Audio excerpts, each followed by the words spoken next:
ត្រីក្រហមយើងយកមកចំហុយជាមួយនឹងសៀងជាមួយនឹងខ្ញីបែបនេះឆ្ងាញ់មែនតើបងប្អូនអើយនិយាយពីថាសាច់ត្រីរបស់យើងឡើងទន់ល្មើយហើយហូបទៅប៉ះសៀងមកគ្រាប់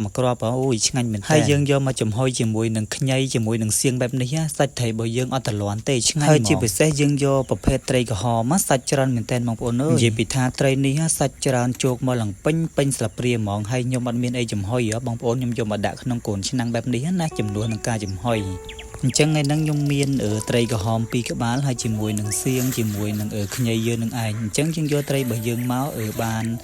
លាងទឹកឲ្យស្អាតទៅណាបងប្អូនអ្នកគ្នាដោយសារតែត្រីនេះវារៀងចង់បាក់សាច់ដែរអន់ចិត្តមែនតើទិញត្រីថ្ងៃហ្នឹងអ្នកលក់ហ្នឹងដាក់ត្រីឲ្យអត់ល្អសោះថ្ងៃហ្នឹងបងប្អូនអញ្ចឹងយើងលាងពី3ទឹកយើងកោសត្រីហ្នឹងឲ្យស្អាតទៅណាបងប្អូនអ្នកគ្នាឲ្យសផ្ងាវអញ្ចឹងមកហើយយើងយកត្រីហ្នឹងយើងយកមកកន់បែបហ្នឹងដើម្បីឲ្យវាងាយនឹងចូលជាតិណាបងប្អូនអ្នកគ្នាត្រីនេះខ្ញុំយកមកលាង4ទឹកហើយលាងជាមួយនឹងអំបិលទៀតកោសវាឡើងសផ្ងាវអញ្ចឹងណាបងប្អូនអ្នកគ្នាទៅយើងញ៉ាំទៅវាស្និទ្ធមាត់បន្ទាប់មកយើងធ្វើការលាង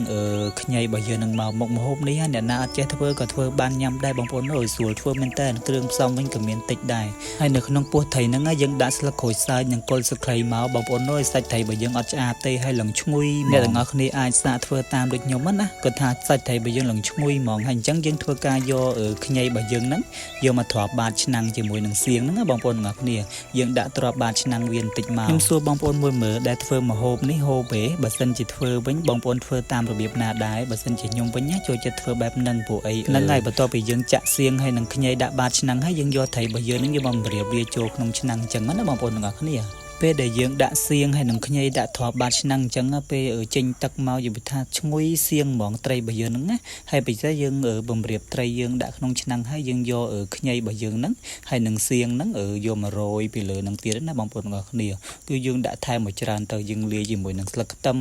លាយជាមួយនឹងម្ទេសអញ្ចឹងហើយគ្រឿងវាខ្ញុំដាក់ប៊ីចេង1ស្លាបព្រាបាយស្ករ1ស្លាបព្រាបាយម្សៅរ៉ូឌី1ស្លាបព្រាបាយហើយនឹងយើងលួចទឹកត្រីហ្នឹង3ស្លាបព្រាបាយដែរមកដាក់ទឹកត្រីមកដាក់ទឹកត្រីយើងបែបហ្នឹង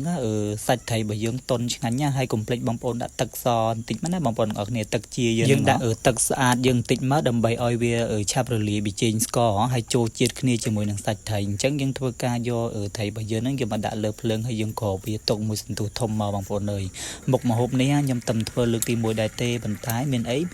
រសជាតិវាឆ្ងាញ់អែមដែរតាបងប្អូនទាំងអស់គ្នាឃើញទេសៀងរបស់យើងវិញឡើងផុយហើយខ្ពើងមកឡើងឈ្ងុយខ្ញីបងប្អូនហើយនៅពេលដែលត្រីយើងចិត្តឆ្អិនណាបងប្អូនភ្លក់មើលម្ដងទៀតទៅចង់ដឹងថារសជាតិហ្នឹងយើងអាចល្មមញ៉ាំបាននៅអញ្ចឹងហើយបានយើងចង់ស្រួលថែមគ្រឿងថែមអីទៀតអញ្ចឹងណាបងប្អូនទាំងអស់គ្នាសាប្រៃស្រេចតែយើងចូលចិត្តទេធ្វើតាមរបៀបដែលខ្ញុំប្រាប់នេះបងប្អូនអើយសាច់ត្រីរបស់យើងឡើងតុនឆ្ងាញ់មែនតែនលាយសៀងជាមួយមួយគ្រាប់